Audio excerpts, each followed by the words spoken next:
Okay, we started strongly, and I think we're going to finish strongly as we move across to Apple TV Plus for a new sci-fi series which arrived on Wednesday the 21st of February. It's called Constellation, and here's a clip. I'm very happy to be back home. But things are different. I have a piano in my house, and I don't play the piano. Do you have hallucinations? Yeah. It's sci-fi, so I know, why would I like it? But I do. Okay. So there are 8 episodes, but the first 3 drop on Wednesday the 21st, and then they're weekly, which is quite usual now, isn't it? And this follows an astronaut, and it stars Noomi Rapace, who's the Swedish astronaut Joe Eriksson, and she works for the European Space Agency, and she's on this global research mission. And it captivated me immediately. You know, it wasn't a slow burn like some of these things often are, or a book that you just keep, oh no, I've got to get into this. For me, I was into it immediately because it's very pacey. You're in the drama immediately. And I think also I absolutely hate the idea of being kind of hemmed in anywhere, and the idea of being in, you know, a spaceship or rocket, I should say, you know, it just, the idea of it's horrible. But there she is. She can phone home to her family. She has a husband called Magnus, played by James Darcy, and her daughter Alice. And that relationship is really, really sweet and really, really lovely. And, you know, the last thing the daughter says is, Mama, you will look after, take care of yourself up there, or words to that effect.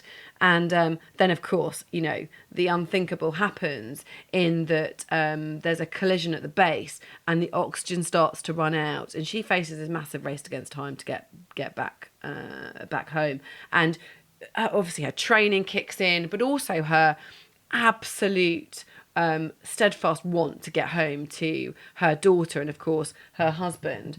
And you know, she's vulnerable in this situation. You know, suddenly she's out of comfort zone, if she could have ever been in comfort zone, and she's worried that she can't ever get back. But she does get back, spoiler alert, she does get back, but the problems are only just beginning, because what actually happened up there, and this is where the sci-fi thing comes in, and anyone that listens to this podcast will know I'm not a massive sci-fi film fan, but this kind of works because it's kind of it draws you in. You really want to know what actually happened up there, and there's lots of people on the periphery. I mean, she sees a psychiatrist, a therapist, and lots of people saying, when you're up there, things happen, things that, you know, that you can't explain. But what eerie discovery did she make up there? And are we going to find out? And what will that mean for everybody? And it changes her. So back on, you know, terra firma, it changes her relationship with her daughter and her husband and everything, and she becomes a very, very different person, a haunted person.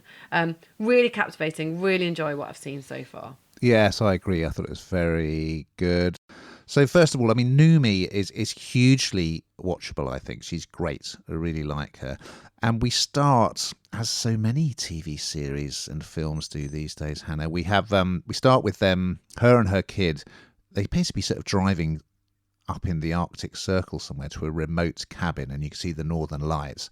And then the dreaded bit of script comes up saying 5 weeks earlier. So yeah, we rewind, and as you say, she's up on the space station.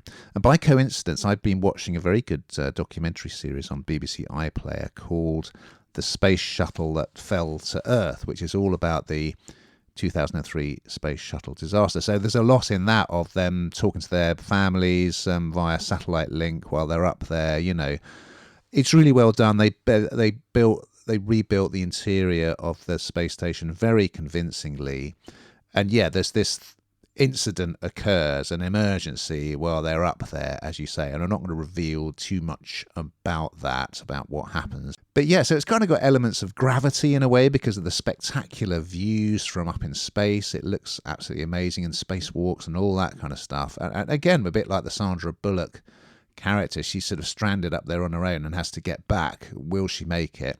And yes, as you say, there's this experiment that was going on at the time of the incident. Is that connected in any way with what's happening? You've got Back on Earth from Breaking Bad, Mike from Breaking Bad, and Better Call Saul. Yes, the actor Jonathan Banks.